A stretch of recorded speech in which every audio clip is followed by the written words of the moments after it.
Welcome to the Two Boots Word Vault podcast. In 2019, my wife Dalyce and I were hired to produce a short program for a group of lifetime friends as they celebrated the winter holidays. We put together a radio program to give them a variety of poetry, music, and storytelling as an after-dinner entertainment.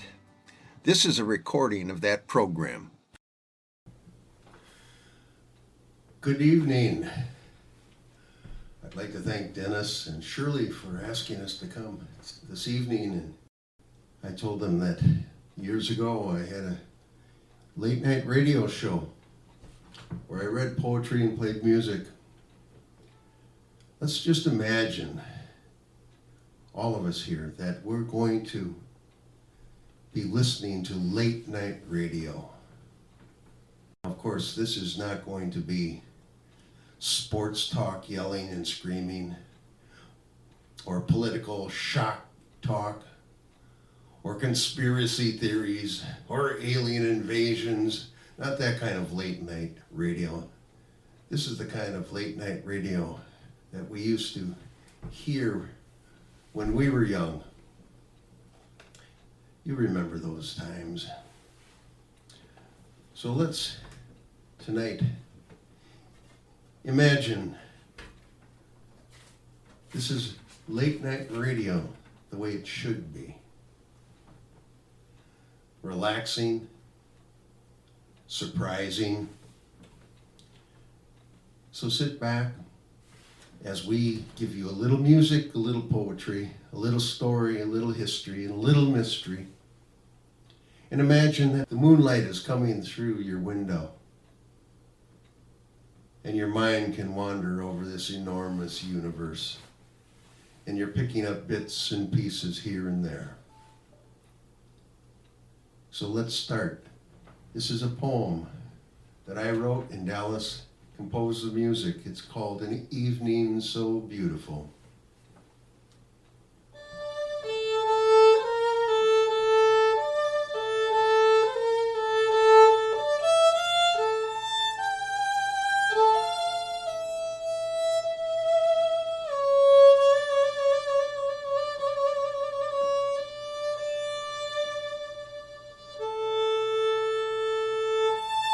An evening so beautiful. Even the moon has envy. She throws off her gown and so begins our love affair in the garden, where the rainbow faded at sunset. New stars emerge. The way lavender sprouts from the soil.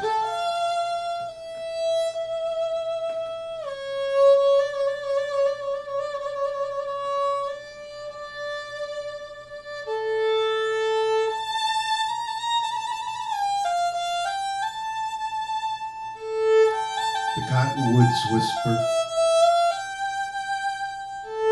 Fireflies, those love darts from the stars, dance over the hidden meadow. Their codes twinkle and catch our eyes. Then our hearts spin slowly in the shadow of a blooming catalpa.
petals drop like warm pearls from the lips of our private goddess.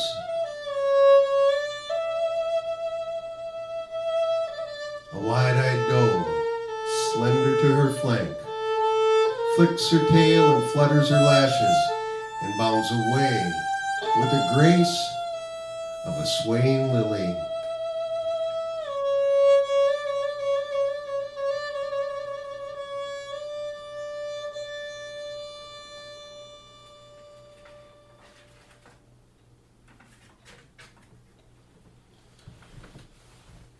We want you to relax.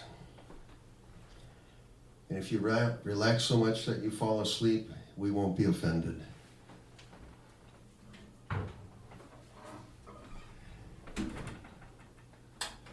So, one of the things that I used to do, and I like doing here tonight, is being eclectic. Want to play one of my favorite songs from back in the day. Me and Bobby McGee.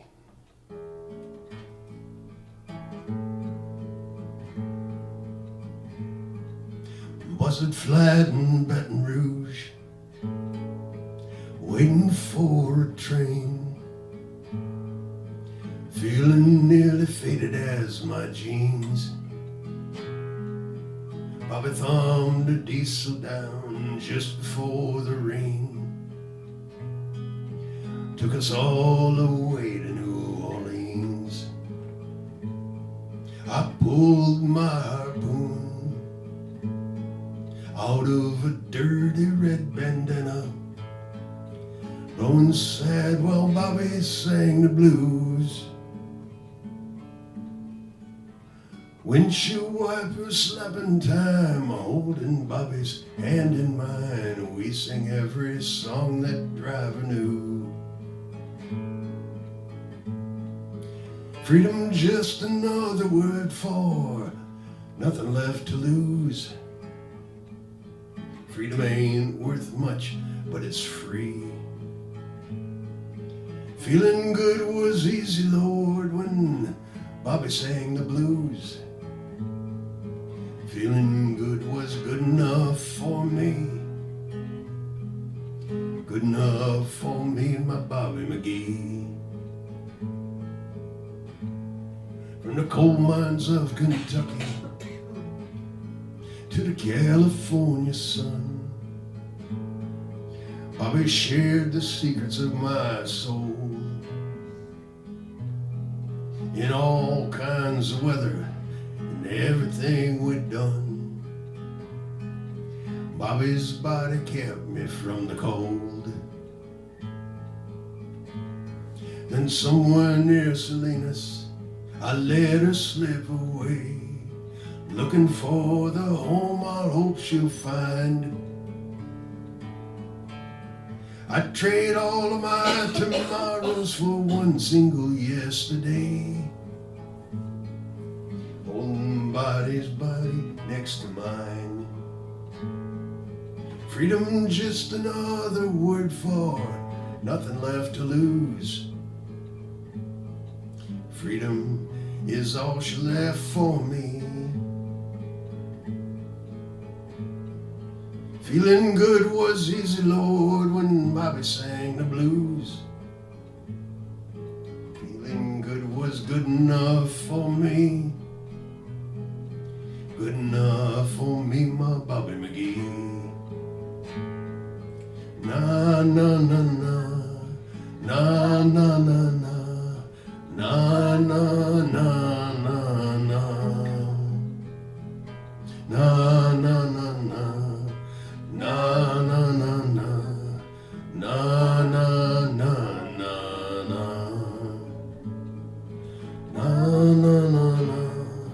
na na na na, na na na na na,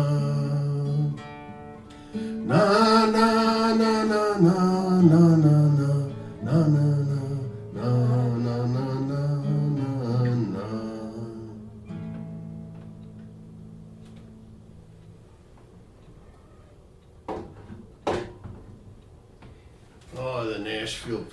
Chris Christopherson. I love that song. I love all of his songs. He knows how to put words together.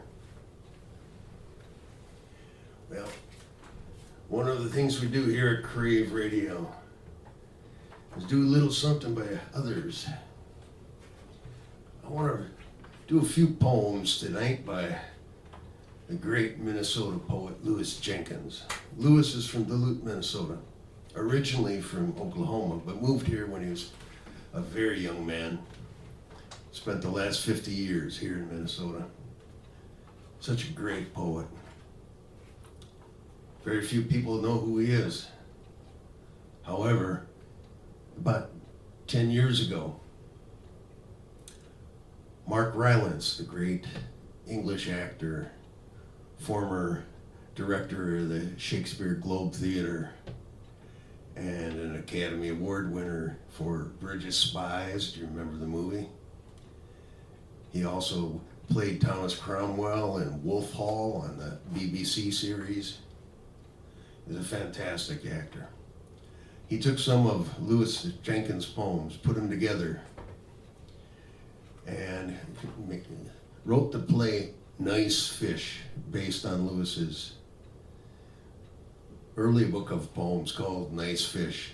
The play was produced at Guthrie Theater, then went out to the East Coast, was nominated for a Tony Award, then went to London, won a couple theater awards over there in London.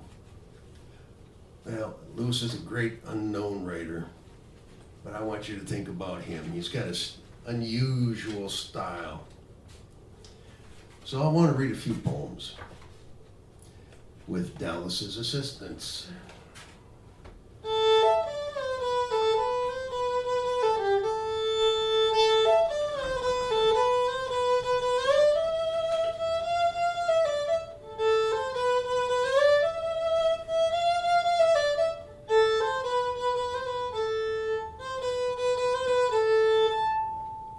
Basement. There is something about our basement that causes forgetting. I go down for something, say a roll of paper towels, which we keep in a big box down there. And as soon as I get to the bottom of the stairs, I have forgotten what I came for. It happens to my wife as well. So recently, we've taken to working in tandem, like spelunkers.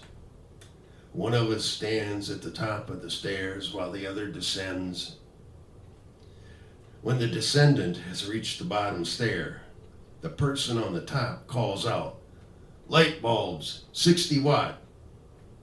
This usually works, unless the one in the basement lingers too long. I blame this memory loss on all the stuff in the basement. Too much baggage, 10 shades of blue paint, because we could not get the right color. Extra dishes, bicycles, the washer and dryer, a cider press, a piano, jars of screws, nails, and bolts. It boggles the mind. My wife blames it on radon.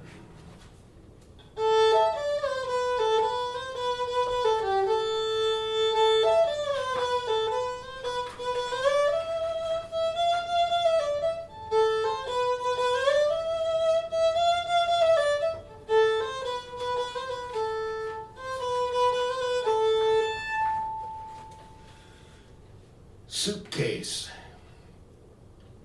I keep my clothes in a suitcase at the foot of the bed.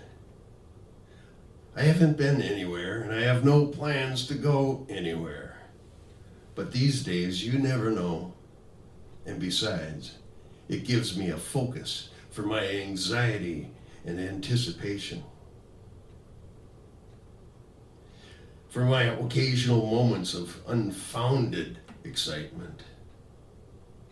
Every morning, I take out clean socks and underwear, etc., and throw the dirty clothes back into the suitcase.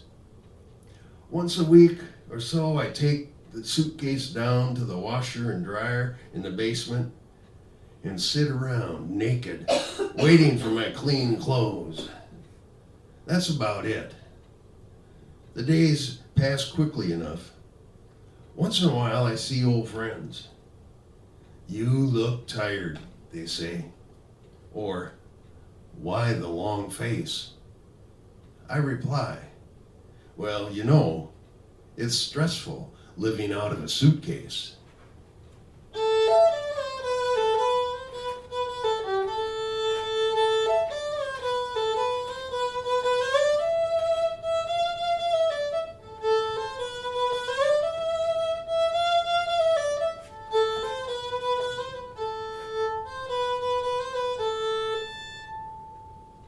Lightning.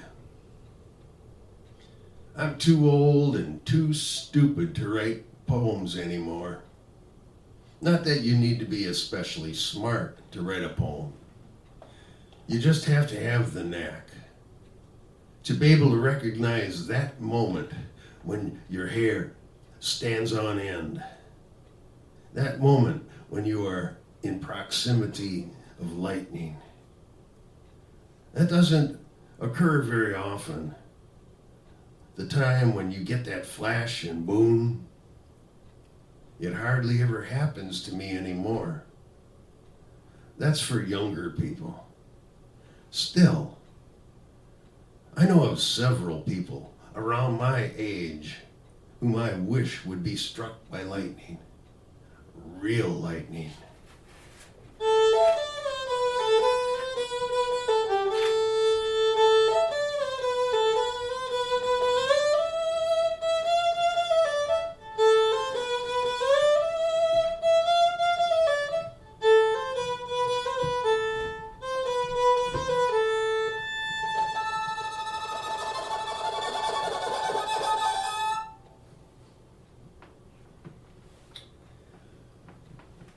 So, one of the other things we've done on Crave Radio is go back to the old stories. I like the old fairy tales. Those fairy tales like the Grimm's tales that are probably about 8,000 years old. Tales that were told late at night around the campfire. Maybe in the caves.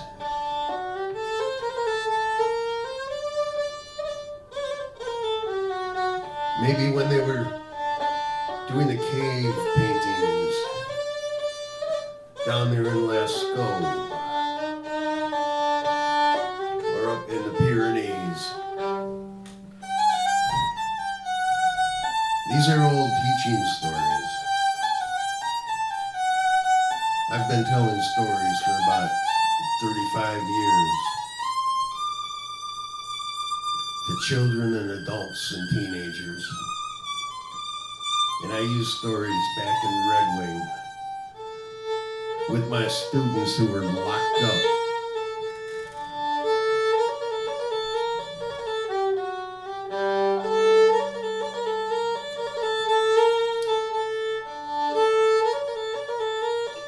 I'm going to tell a story tonight. It's from the Grimm collection. But remember, the Grimm brothers didn't write them. They collected them from all the old women storytellers. Stories that had passed and filtered through generations.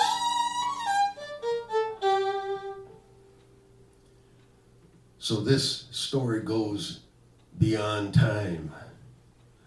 Maybe it's outside of time. Maybe it's inside of time. Maybe it's under time. Maybe it's over time.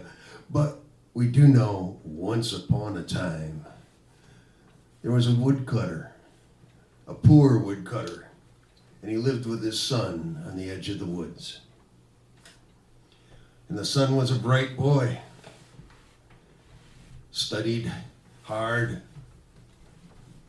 learned well. And the poor woodcutter wanted to send his son to the university.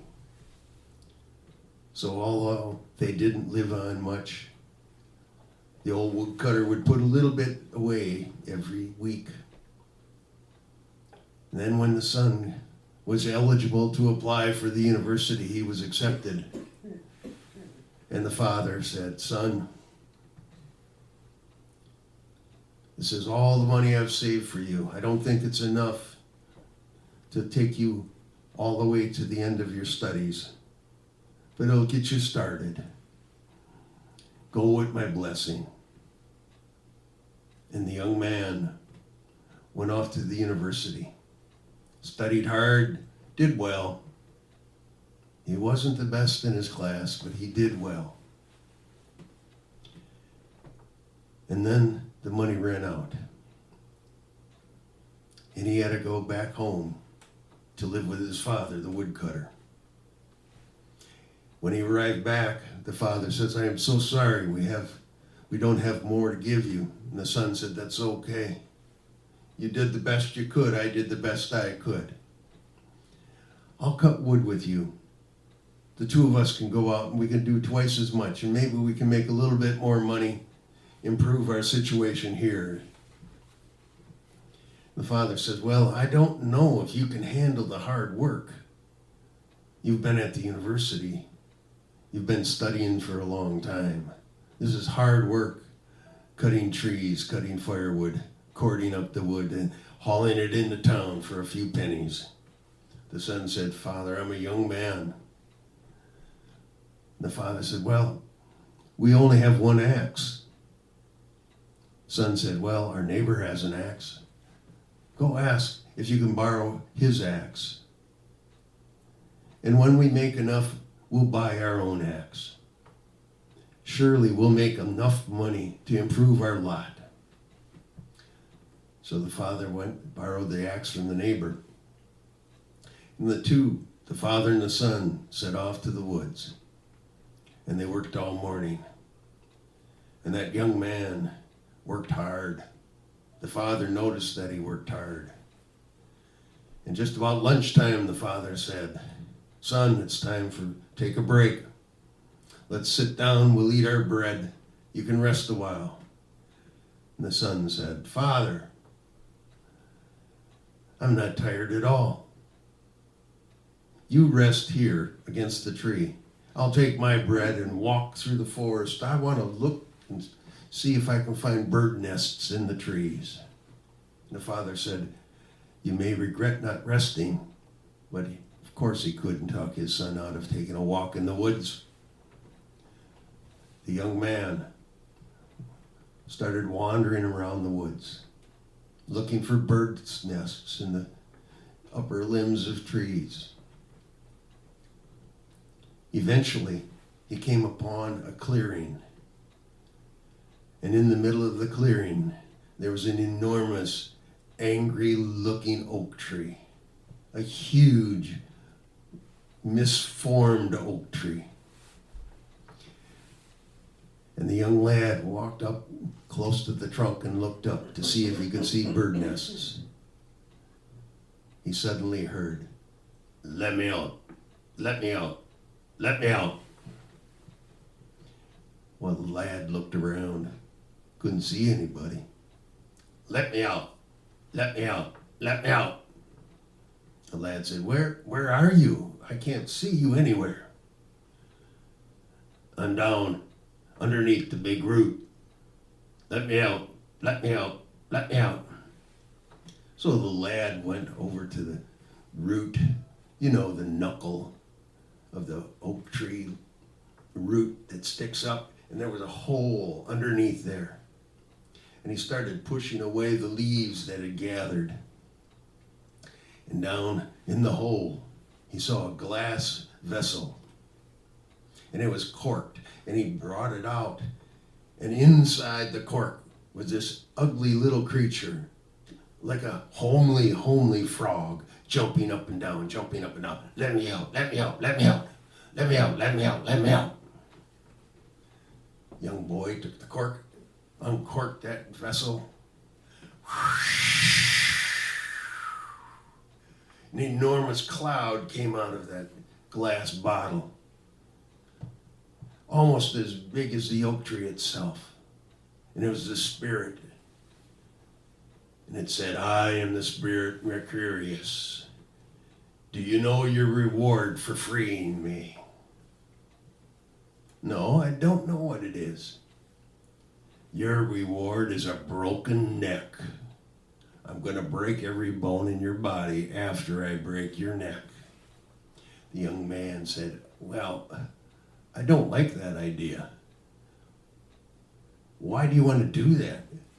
Mercurius said, do you know why they put me in the bottle and I've been there for 10,000 years? It's because I am mean. I am not kind.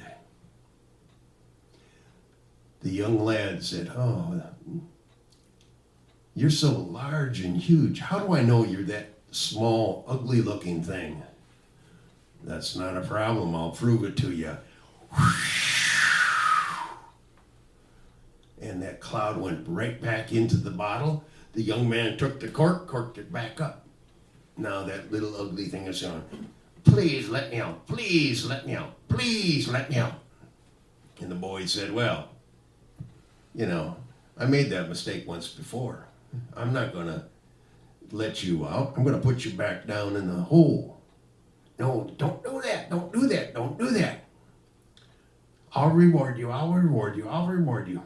Well, how are you going to reward me? I will give you a cloth that'll make you rich. A cloth of healing. If that cloth, if you touch one side of the cloth to a wound, the wound will heal. The other side of the cloth, if you touch it to iron or steel, it will turn to silver. Now the young lad thought, I've outsmarted him once before. I'll take the chance. He opened up the bottle. The spirit filled the space around the tree, cast an enormous shadow. And the young lad said, okay, where's the cloth? And that spirit gave him this cloth. The young boy said, well, I have to test this out to see if you're telling me the truth. He took his axe and he scored the oak tree's bark, ripped open down to the inner layer of wood. Then he took the cloth, stroked it on the wound, and sure enough, it healed up. The lad said, you're free to go now. You've kept your bargain. Spirit's gone. Young boy walked back to where his father was coming around after his nap. The father said, we got to get to work. Let's go. The boy said, just a minute, Dad. He took the axe, touched it with the other side of the cloth, went over to a tree and says, Dad, let's go. Let's get to work. He swung the axe, and when he hit the tree, of course now, the axe head was silver, soft metal. And the father looked at it and he says, my goodness, look, you've ruined our neighbor's axe. You go back home. I'll sit here and cut wood. The young son said, no, it's not a problem. Not a problem, Dad. Not a problem. The father says, what do you mean? That axe is our neighbor's. Now we have to work extra hard. Cut extra wood so that we can pay for our neighbor's axe. The son says, don't worry. Now the father's getting angry and more angry. The son says, Dad, let's go back home. Things are going to be okay. The father was so angry, he thought, I can't cut wood and I can't hold an axe when I'm this angry. So he did walk back with the son. And on the way, the son said, Dad, I want you to go next door. Ask the neighbor how much the axe is going to cost. The father said, well, I know how much the axe is going to cost. It's going to cost $10. That's what an axe costs these days. The son said, okay, I'm going to run into town. I have an idea how to bring some money back home so we can pay that. And he walked into town. The father went home. Well, the boy went to the goldsmith, brought this silver axe head. The goldsmith put it on his assay scales, said, well, this is $400 worth of silver. But I only have $300. I can't pay you everything. The boy said, that's okay. Give me the 300 and I'll come back tomorrow and you can pay me the rest. So the goldsmith gave him the $300. The boy went back to his father. When he got back to his father, he says, Dad, here's $20. Go give it to the neighbor. Tell him it's for his axe and for the trouble that we caused him. The father says, where did you get that money? Well, the young lad told the father the entire story about Mercurius, about the ugly little creature jumping up and down in the glass bottle. The next day, they went into town. They got the remaining $100. And the young boy found a house where his father could live in town. There was enough money so that he didn't have to cut wood every day. And the boy went off to the university, and he was able to pay his way now with his cloth. And he studied medicine. And he became known as one of the greatest doctors in all of the country. And when he finally retired, he invited Dalyce and I to his retirement party. Dalyce played some beautiful gypsy music. I read some poems, sang a few old songs. And when I called that doctor, told him I was coming tonight to tell you his story, he sent me a bottle of fine wine, some of the greatest, most expensive wine from his country. And I had it in the car, and I was going to bring it and share it with you here, but when I got out of the car, I slipped on a patch of ice, and the bottle of it broke on the parking lot, and it's out there now. So I don't have the wine to share with you, but at least I shared the story.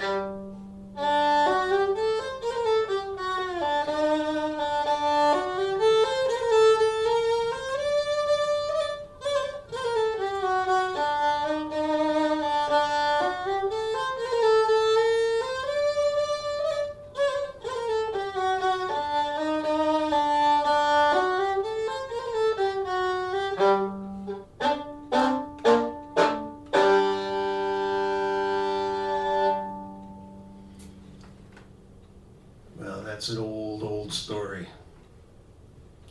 I'd like to play an old song for you now that it's not that old. Actually, I first heard this song in 1965. Might have been early 66. On a Byrds album. It's called Satisfied Mind.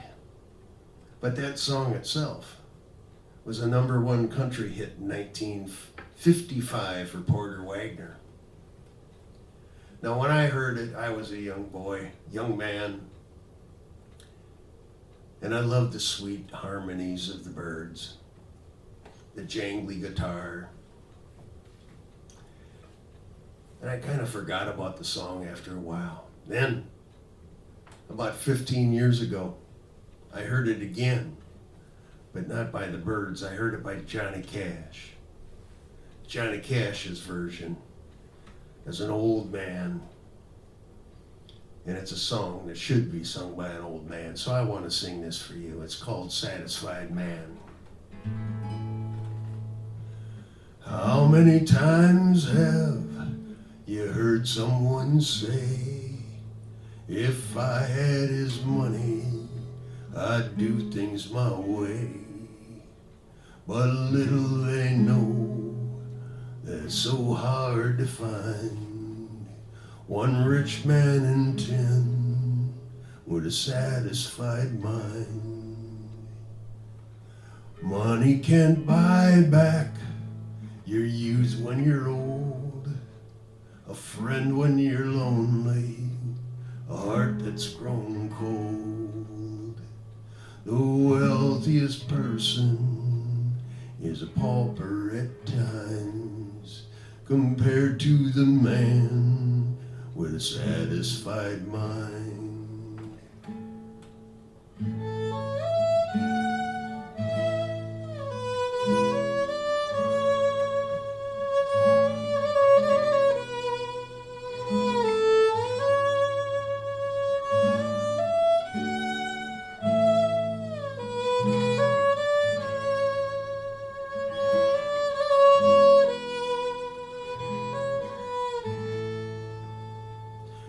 When my life is over, my time has run out, my friends and my loved ones will weep, there's no doubt. One thing for certain, when it comes my time, I'll leave this old world with a satisfied mind. Looks like we're running out of time. We're running out of time, but we don't want to leave you with just Johnny Cash. We got to leave you with something, another old song. This comes out of Dalyce's heritage, an old ancient English song. Some say it might be 1,600 years old. They're not quite sure. It's about as old as you get. So I want to thank you all tonight. Listening, relaxing, enjoying the late night Crave Radio. Thank you all.